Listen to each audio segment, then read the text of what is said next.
Здрасте, мои друзья. Здрасте, Даша. Здравствуйте, Михаил. Я просто отвечаю на ваши вопросы всегда. Всегда тема — это вы. Вот, например, значит, Ирина Выкса спрашивает. Вот я вас слушаю, не могу понять, о чем мы говорим. Тема-то какая-то есть, про что речь-то? Вопрос не могу задать. Ирина, теперь можете. Мы говорим обо всем, но в рамках моей компетенции. То есть психология и психология. Если более подробно, она делится на 3 категории. Проблемы лично человека, Даша, вы не поверите. Взаимоотношения человека с человеком и не с людьми, с нелюдями. И дети. И больше там, в принципе, ничего нету. Друзья мои, но мы, конечно, не можем отказать человеку, у которого палец застрял. Помните, это говорит, но сейчас молодежь не знает, раньше телефоны были, Даша, не кнопочные. А какие? Которые кружочком? Кружочек, и в нем еще дырки в кружочке. Конечно, знаем. И был такой анекдот. Алло, это 444, 44, 44. Вызовите, пожалуйста, скорую, у меня палец застрял. И первый звонок. Так, и первый звонок. Алло. Здравствуйте. Алло, здравствуйте, меня зовут Николай. Здравствуйте, Николай. Так, давайте сразу к делу. Смотрите, я как-то вот под конец года, что ли, устал от всего, думал сменить специальность, но вот на что, не знаю, я вот на текущий момент занимаюсь ремонтом электроники. Так. Вот, и вроде бы это даже, при определенных навыках, да, которых у меня пока что не получилось выработать. То есть там смена чипов, грубо говоря. Вот. Как-то получается, что мне сейчас всем этим заниматься вообще никак не хочется. Хотя раньше я вроде бы получал даже, некоторое удовольствие от ремонта. Есть какие-то мысли, что бы вам хотелось сделать? Хоть что-нибудь.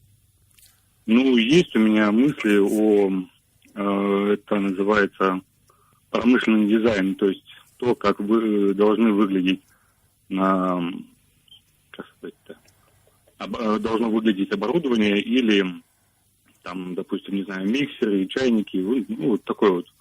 Да, но дело в том, что, насколько я догадываюсь, Россия ничего не производит. Ни миксеров, ни чайников. Кому дизайн будете делать? На этом у меня все, собственно, заклинивается. Нет, вы можете сами этим производством заниматься. То есть, понимаете, что вы можете разработать, да, дизайн, но надо, чтобы кто-то производил этот продукт, который вы придумали как дизайнер. А Россия ничего, сковородки, кстати, производит. Почему ничего? Что-то производит. А вот такие более сложные технические приборы, то есть сковородка уже с электроприводом уже не производят. Какие еще идеи? Да, собственно, это и является основной идеей. Была идея. А как вы себе видите? Уехать. Уехать куда? Уехать, не знаю. Вот у меня знакомый собирается в Чехию.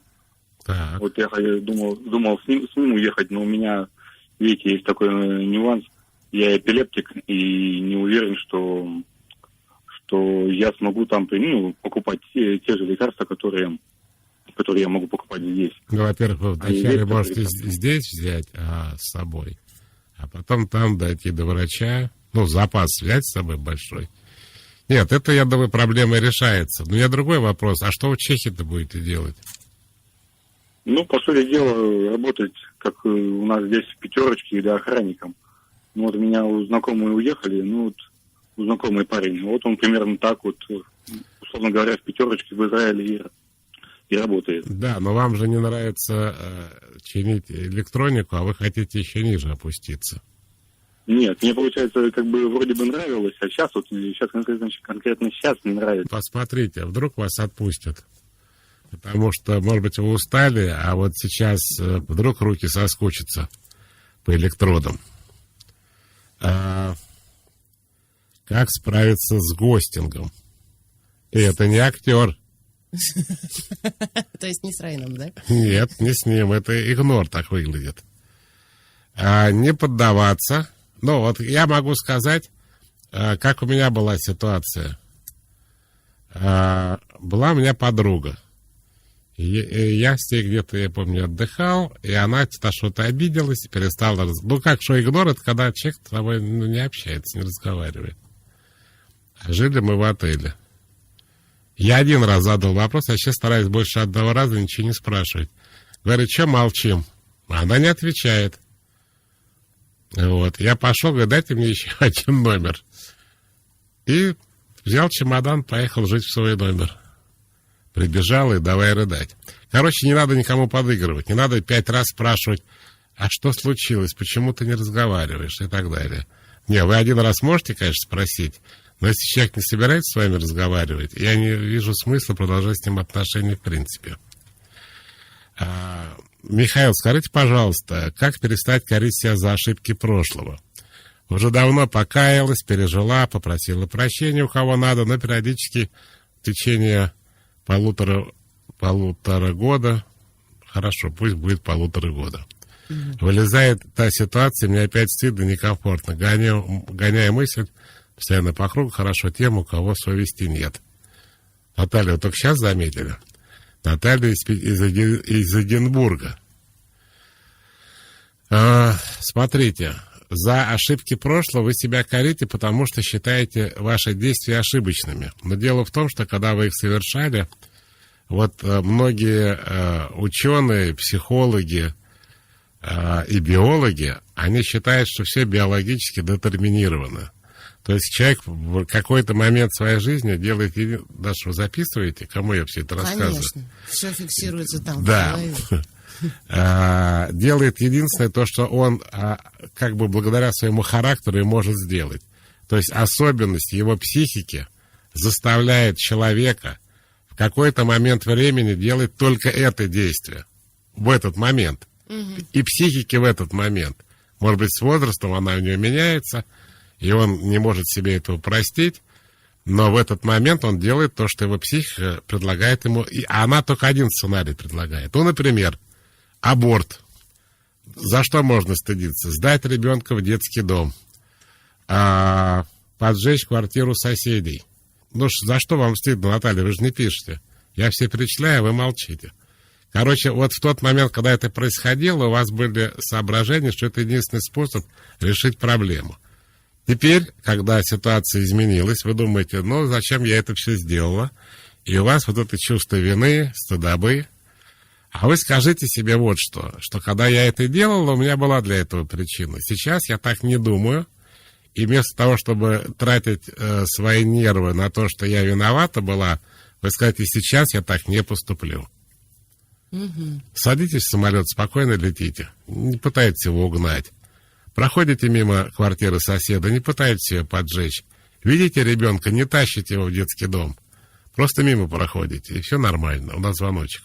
Да, у нас есть звонок, и еще есть одно сообщение интересное, которое я уже прям выделила. Хорошо. Потом прочитать. Здравствуйте, вы в эфире. Здравствуйте. Здравствуйте. Меня зовут Татьяна, мне 45 лет. Меня очень давно интересует тема жалость. Но жалость не к себе, а жалость к людям. Вот надо с этим бороться. Мне это мешает жить. А расскажите на жалость примере. К матери, близким, ну особенно. Вот там, давайте возьмем, подруги. Татьяна, одного человека возьмем, и вы расскажете, что это вы испытываете, почему вы хотите от этого избавиться. Хотите, маму вашу возьмем? Да, конечно. Давайте, говорите, Это рассказывайте. самая первая моя жалость. Ну, вообще она человек уравновешенный, интеллигентный, но ей, я считаю, не повезло с зятем, моим мужем, и с невесткой. Это как бы самые близкие люди. Мы с братом тоже уравновешены, все хорошо, а эти наши вторые половины ее, простите, Так, а мама, значит, не недовольна. влюбили. И почему вам маму жалко, я понять не могу. Она страдает от этого. Они ее как бы унижают не физически, а психически. А мама Они живет с ними? знают, что она терпелива очень все. Ну, я это переживаю очень, что Подождите, это не должно быть. Вот, Танечка, а вы живете вместе с мамой и братом, И со Нет, второй... нет. А когда не Мы все успевает... живем отдельно, но брат под старость ее как бы взял в себе, и невестка ее очень унижает, конкретно говорит: уходи, не мешай мне жить. А сколько вашей маме лет? 78. И одна она жить не может. Ну, уже ввиду такого преклонного возраста, изнашивания, ну, я считаю, да. Я предлагала, говорю, может, давай, не должно, не хочет, уйди. Но это продолжается много лет. Она с моим мужем не смогла жить. Одна как бы не смогла, мой муж не отпускал меня к ней, ну, часто видеться. И вот эта жалость, ну, она не только уже к маме, не знаю, вот это свойство психики моей, или что это? Тут все вместе, тут и свойство психики, и еще одна главная проблема — неразрешенная ситуация. Вы можете как-то маме физически помочь? Да, конечно. Как? Я езжу и общаюсь, и беседую. Нет, это ей не помогает, она живет. Все, что могу. Татьяна, давайте сосредоточимся сейчас. Значит, вы не помогаете маме избавиться от унижения невестки, правильно? Не вижу, как это сделать можно. Изолировать ее полностью. Одна, она не хочет быть одна. Вот это, наверное... Мама может, мама за собой ходит, она может себя, как это по-русски сказать, у нее нет там ни деменции, ничего, да? Нет, все нормально, ну... Но мама конечно, не хочет жить одна, сердечная правильно? недостаточность, все там. Мама не хочет жить одна, почему? Страх смерти от сердечной недостаточности, никого рядом не будет. У мамы есть своя квартира? Да. У мамы однокомнатная квартира? Двушка. Мама может кого-то себе поселить? Я не знаю, медсестру какую-нибудь, которой негде жить, и спать спокойно после этого? Нет. Почему? Потому что только она как одна с нами прожила без мужа, и поэтому чужого человека, не знаю, общались только мы. Так но близко. Смотрите, если мама есть деменция, она будет категорически против. Если мама в полном уме, как говорится, и здравом уме, и полной памяти, то мама пойдет на это, потому что у мамы есть выбор. Мама может жить в своей квартире, да, с посторонней медсестрой, но не бояться смерти в одиночестве. Кстати, у многих пожилых людей, то, что другим не понять, есть страх, страх не одиночества, а страх смерти. Они не могут жить одни, хотя они вполне могут за собой ухаживать, но вот они этого боятся. Поэтому вы маме можете предложить, можете найти какую-нибудь там медсестру, но идеально, чтобы это была медсестра, а не просто соседка. Вот, и дальше смотрите, как избавиться от жалости к маме. Мама может сказать: да, я согласна, или нет, я не согласна. В любом случае, это будет ее выбор. Если мама выбирает жить с вашим братом, значит, это ее выбор, и он жалости вызвать не может в принципе. Потому что мама так хочет. Вот и все, в принципе. Даша? Я прочитала очень интересное сообщение, которое вот прям хочется озвучить и вам. Здравствуйте, Михаил. Мой сын, 15 лет, домашний тиран. Подавляет всю семью, особенно младшую сестру, которой 9. Бесконечное недовольство и критика, обзывательство. При этом не ревновал к ней никогда. Как расколдовать абьюзера, чтобы существовать с ним мирно, и дочь не искала в будущем подобных отношений? Спасибо, Лариса из Калининграда. Но Лариса из любимого города. Что я хочу сказать, Лариса? Я думаю, вам нужен детский психолог, и вам надо отвести ребенка к этому детскому психологу и идти вместе эту проблему решать. И если это невозможно, то вам надо создать такую систему причинно-следственных связей. Вот при Сталине была такая интересная история, в газетах писали, например, для сельхозработников, что если ты спахал на своем тракторе, условно говоря, 100 гектаров земли, ты получишь медаль за трудовое отличие, а 500 гектаров земли получишь орден под названием «Герой социалистического труда». Нет, давайте орден Трудового Красного Знамени. А вот 700 уже Герой соцтруда. И любой человек садился за трактор и знал, столько вспашет, это получит. Вот только в обратную сторону. Сынок, говорите вы, значит, у нас с тобой такая система. Ты вот это сделал, вот на это наказан. Вот это сделал, вот на это наказан. И дальше ребенок стоит перед выбором. Или ему говниться и быть наказанным, или взять себя в руки. Но это такая доморощенная история без психологов. Психолог вскроет, конечно, причины его агрессии и так далее. А так, конечно, по-простому, по-домашнему, но вполне себе эффективно. Звоночек? Да, у нас есть звонок. Но я думала, мы еще по сообщениям пробежимся. Алло. Здравствуйте. Говорите, мы вас слышим. Вот это гостинг, да? Такой игнор. Ну и Не ладно. знаю, почему. Да, давайте не знаю, почему почитаем оставим тогда. молчать. Да, только что вот я вам хотела прочесть сообщение. Давайте его прочтем в эфире, да, чтобы его услышал человек, который его непосредственно задал. Михаил, а это правда, что любовь всегда начинается с жалости? Ну, может, ваша и начинается, а у нас никогда. Кто вам это сказал? Что за странная идея вообще? Вот я думаю, что, например... Да нет, это не сексуально с обеих сторон. Знаете, вот я сейчас подумал, женщина, которой жалко мужчину, но она его, видимо, не очень захочет, потому что ей его жалко. А, кстати, мужчина, да, который жалеет женщину, и, ну, нафиг, ну, он ее жалеть-то может, конечно, но вот опять, насколько это не сексуально? Да вообще ни насколько. Нет, думаю, что нет.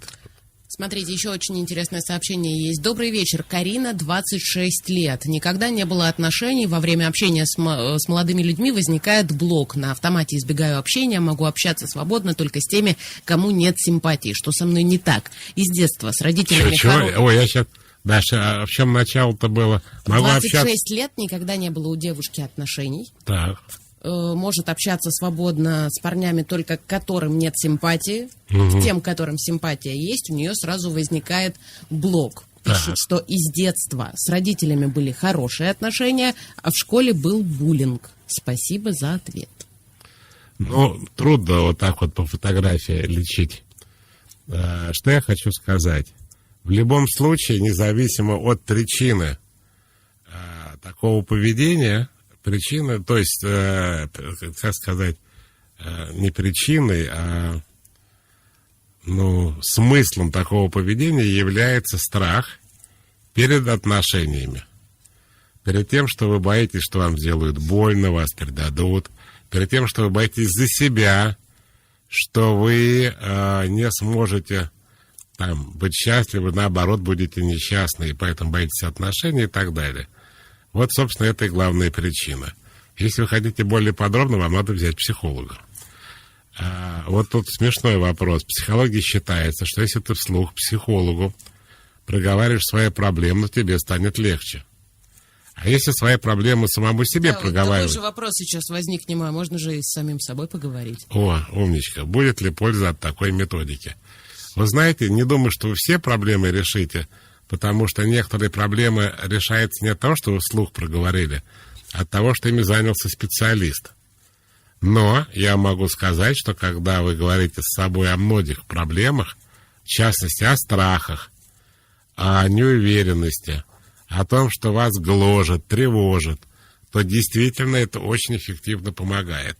Вообще всякие истории, связанные с тревожностью, они, вот эта темнота страха рассеивается светом рационального. Когда вы с собой разговариваете, говорите, ну и что такого?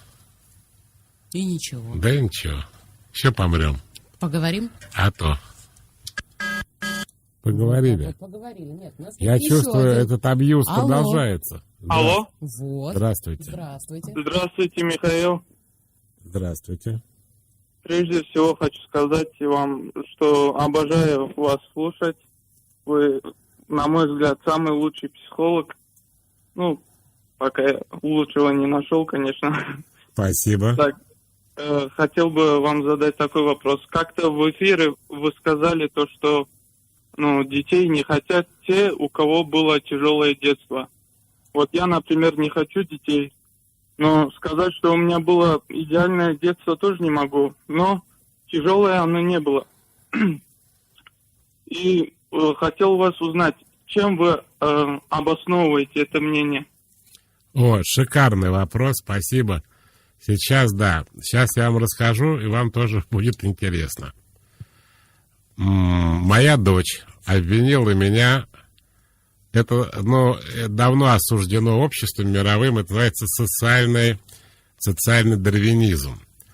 А от него все отказались, потому что он очень фашистский. И вот такие вещи, когда я, говорю, то они совершенно ломают слух любому западному слушателю или читателю. В России нормально. Когда я говорил, слушайте, что вы хотите от меня? Я родился в СССР при Хрущеве. Какая у меня может быть психология? Конечно, я во многом советский человек, и я прямо это сам знаю и чувствую. Дело в том, что как бы, Даша, ответили наши западные партнеры такому утверждению. Вы что, считаете, что женщина свиноматка такая, она рожать должна и замуж выйти? И вот это скотство, если ей предназначение, это все, для чего ее родили на свет, вы реально считаете, что если она не хочет детей, то у нее проблема? То есть она не может просто не хотеть детей, да? Она больная, видимо. И дальше пошли геи, лесбиянки, трансгендеры, и вот туда все в одну кучу. На самом деле весь мир нормальный говорит, женщина не должна никакую причину называть, не должна объяснять или отчитываться, если она не хочет детей. Это лично ее дело. И не надо таким сильно умным психологам тут рассказывать о том, что детство у кого-то... Я расскажу, о чем речь шла. Есть такое движение child free, свободное от детей. И я говорю, что в основном, на мой взгляд, люди, которые в этом движении, у них всех было тяжелое детство, и они не хотят туда возвращаться, рожая детей. Многие так и говорят, зачем детей рожать в этот ад и так далее. Но любой западный человек, даже вот просто выключит сейчас такую передачу и скажет, он что, из Ирака, что ли? Из России, но это одно и то же. Это около Гондураса, видимо. Потому что в мире нет такой идеи, что женщина или обязана хотеть выйти замуж и рожать, или она больная, что-то с ней не то. Видимо, у нее было тяжелое дело, может, ее били, может быть, она вообще в детском доме провела свое детство, но как бы давая понять, что в противном случае она только может хотеть иметь детей, иначе она ненормальная. Вот это и называется социальный дарвинизм, и он был осужден всей мировой общественностью. Поэтому я не знаю, что сказать. Мне, видимо, придется быстро догонять мировые тенденции. Не хочет иметь детей, Бог ей судья. Можно так сказать? Можно просто сказать, не хочет, ее дело. Да. И это, наверное, допустимо вообще к любому действию человеческому. Вот Даша, как женщина, которая гораздо моложе меня, вот она по-другому думает, и думает правильно. Может, звоночек возьмем? А давайте возьмем. Тут мы с ней согласны оба. Так, здравствуйте. Здравствуйте. Здравствуйте. Видите, что у нас мужчин теперь стало больше, чем женщин? Это хорошо. Здравствуйте.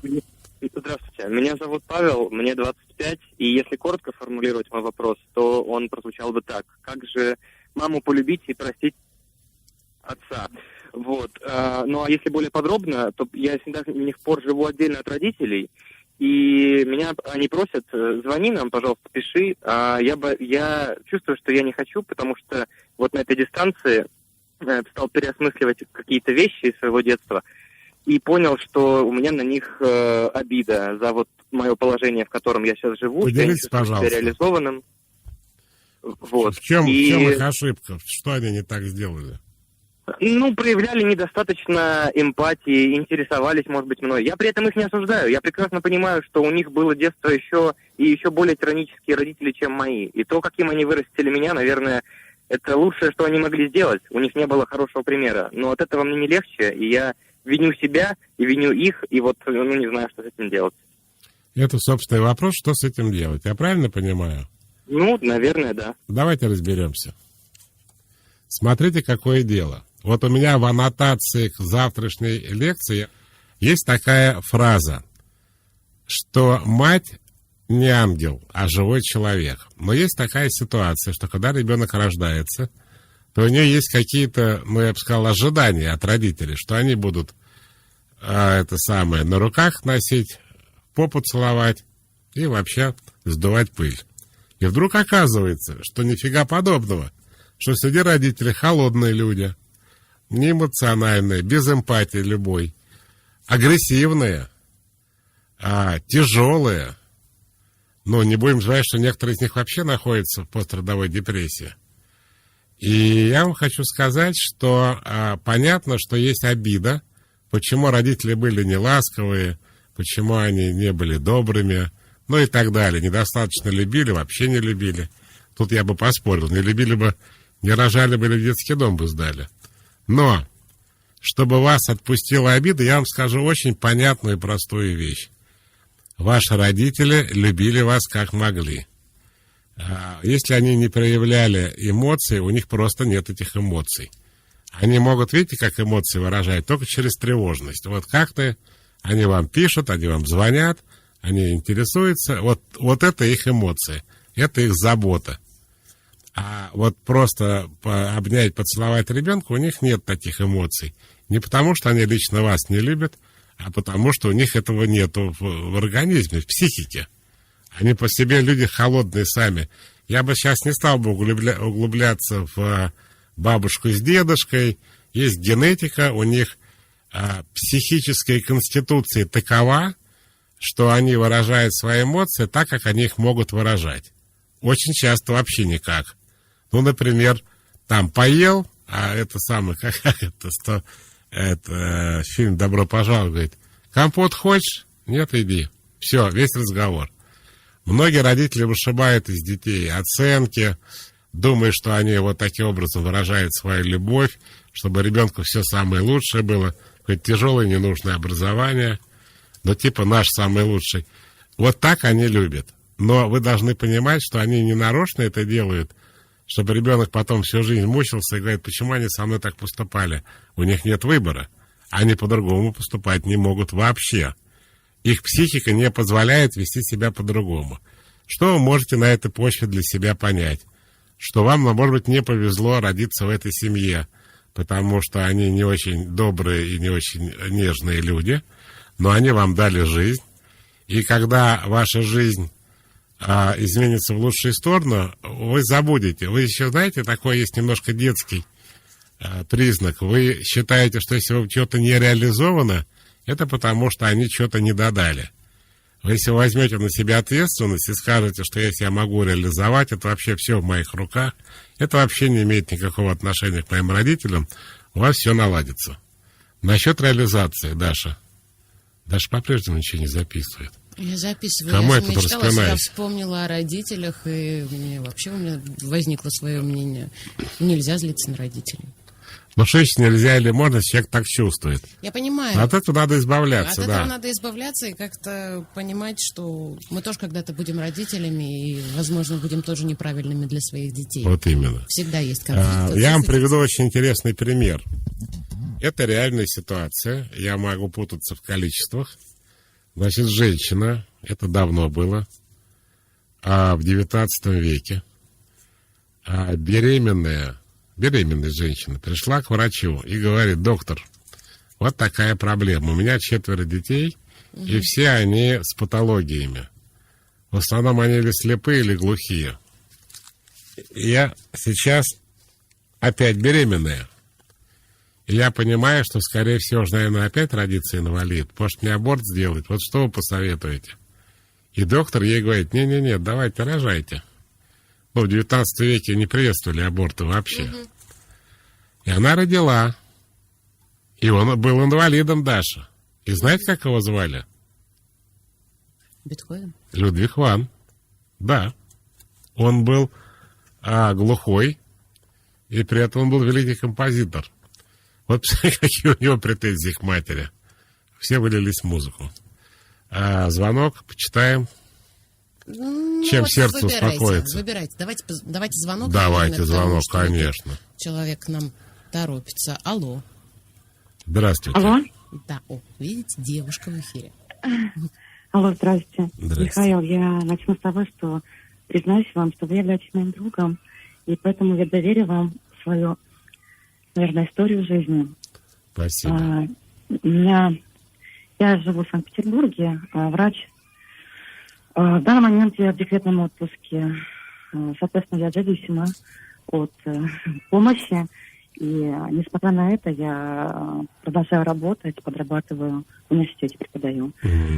О себе еще хочу добавить, что сожитель или отец ребенка прекрасный человек, я могу только о нем говорить хорошее. Только до момента, когда он не встретится с бутылкой, у него проблемы с алкоголем. И неоднократно я была инициатором разрывов отношений. Он меня преследовал. И никаких угроз. Все было хорошо, мирно договориться. Но я не терплю алкоголь. И я каждый раз ему говорю, что у меня проблемы с алкоголем. Я не выношу. Он мне дорог. Как человек я могу о нем только прекрасно говорить. Так. Я не могу его как-то оскорбить. Я могу жить без него. Я справляюсь с 2 детьми, и школа, и кружки. И еще уже ваш вопрос. Вопрос конкретный. Я не знаю уже, какими словами постучаться, чтобы он прекратил ходить. Вы нарушили 3 правило. Вам освежить салатик? Рассказать про 3 правило? Будьте добры. Вы можете сказать только 1 раз что-либо. Дальше вам придется принимать решение. У вас есть 2 опции. Первая: я обожаю алкоголиков. А вторая: до свидания. Я понятно рассказываю? Абсолютно. Вы я потому вас и другом считаю. страдаете именно потому... Каждый раз меня преследует и в хорошем смысле. Он знает мои... Нет, не надо сейчас. помочь Стоп. продуктами, Не, так у нас машиной. дело не пойдет. Нет. Это очень дешевый трюк, в него играть не надо. Не хотите преследования, не преследуйтесь.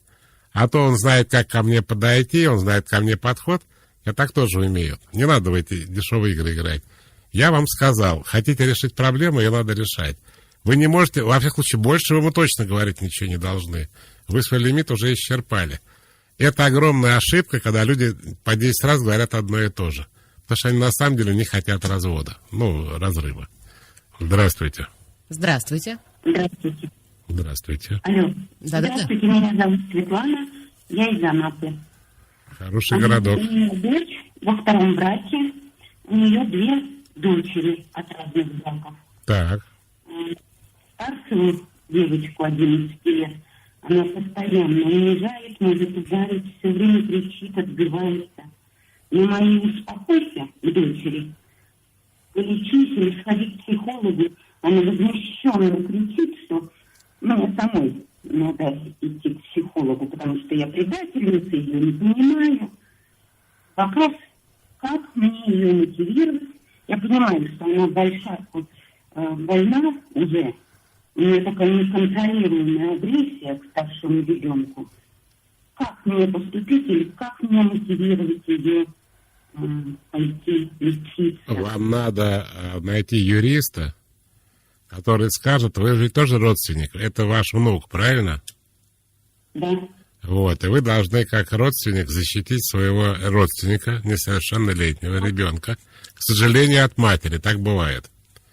И вот вся процедура там, я не знаю, комиссия по несовершеннолетним или органы опеки, вы... Я живу в другом городе. И что? Найти юриста в своем? Или... Это роли не играет. Закон один для всех. Вы можете проконсультироваться и в своем городе, а заняться это в городе, где живет ваша дочь, что вы, бабушка, видите, что по отношению к вашему внуку идет агрессия со стороны матери, и, может быть, ее тогда принудительно заставят идти к психологу, просто в противном случае ее могут лишить родительских прав. Или там есть 2 нормы: ограничения в правах и лишение прав. Лишение прав понятно, ограничение в правах — это она общается с ребенком только в присутствии 3-х лиц. Например, ребенок живет с вами, а мать только в вашем присутствии может с ним общаться. Я понимаю, что это жестковато, но вы же хотите помочь ребенку, и вы не можете повлиять на свою дочь, потому что она, как и большинство больных, считает себя здоровой. Вот. А тем не менее, ребенок испытывает агрессию, тем более со стороны матери. Хуже уже некуда. И надо как-то помогать. Я считаю, что это выход из положения. Сообщение интересное. Ну. Видела. Михаил, здравствуйте. Я абьюзер. Ревную, давлю, манипулирую, агрессирую и все вытекающие. Не могу разобраться в себе. Что делать? Сейчас 35, началось, наверное, в 24. А вот первое слово, которое вы употребили, в нем есть и ответ на ваш вопрос. Ревную – это не абьюз. Это ваше страдание, которое порождает у вас агрессию. Если вы избавитесь от страха, что вас бросят и предадут, может, вы перестанете быть абьюзером. Потому что вы именно в этом порядке пишете «я ревную», но и дальше еще плохое. А раз вы ревнуете, вы боитесь, и страх вызывает у вас желание, так это не по-русски, абьюзить. Еще такой закон обычно, чего больше всего боишься, то и случается. Поэтому... Но люди даже, как мне кажется, провоцируют. Не просто так да. случается. Они как бы себе об этом говорят и толкают человека там на измену, например. На обман. Своими подсказками причем. Даже Да, самостоятельно. Ты провокатор. мне изменяешь, наверное? Ну, когда, наконец-то, наверное, уже... ты мне уже изменил. Ну, уже измени уже, ладно. И уже все. Друзья мои, расслабить. Спасибо большое. Ну, пока.